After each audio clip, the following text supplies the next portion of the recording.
Well, tomorrow is President's Day. We have the day off. We should know what it's about. But a new report revealed that the number of schools, get this one, named after U.S. presidents has dropped by more than 1,000 since 1986. Look at the numbers on your screen. Comparing 1986 to 2020, schools named after U.S. parents or U.S. presidents. Why the reluctance to give schools traditional patriotic names? Well, let's ask the gentleman behind this study, president of the Heritage Foundation, Kevin Roberts. Kevin, thanks for being here. Fascinating analysis you guys have done. We don't do stuff like this enough. Why do you think these numbers have dropped so dramatically? Is this schools closing, or is this just different priorities and renaming? Well, schools aren't closing. In fact, we're building more schools. That might be a good thing. It's all about renaming. This is a function. It's a real rotten fruit, if you will, Pete, of the political correctness that you cover so well in your career. And ultimately, what it speaks to is the failure of our generation to do one of the most important things that we owe the future, and that's transmit our society's values to the next generation. We often do that through a subtle but important way, and that's naming schools and public buildings. The fact that we aren't naming them after presidents, and in fact renaming some schools that had been named after presidents, tells us a lot about how we're transmitting values to the next generation.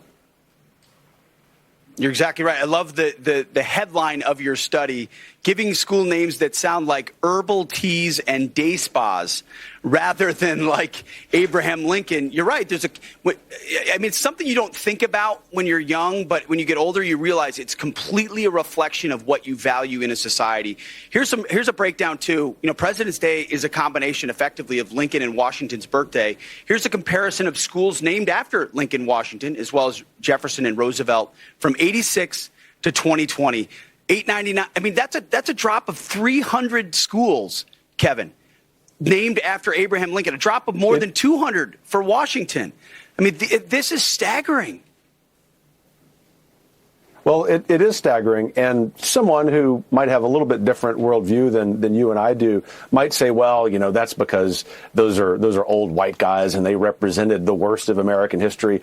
I'm an early American historian, have taught thousands of students early American history, and so I would reject that. But let's just say, for the sake of argument, Pete, they happen to be right. So then I would challenge them and say, well, let's name some more schools after Martin Luther King, after Cesar Chavez, after Frederick Douglass. Well, this report by my colleague, Dr. Jay Green, shows we haven't done that either. And so clearly we have a problem in this generation in uplifting these heroes, these men and women who represent the best of America. And instead, to use just one example from a school down the road from me in Alexandria, Virginia, achievement, integrity, and maturity. Those are all great things, but what in the world do they tell us about looking for heroes and heroines in this generation that can inspire us and motivate us to be the best we can and transmit that to the future? That's a great point. We cover the moments when we tear down statues or rename schools, but this shows over the last 3 decades, it's been happening quietly and we didn't even know it as they purge our history. Kevin Roberts, thanks for everything you're doing at the Heritage Foundation and for joining us this morning. We appreciate it. Thanks, Pete.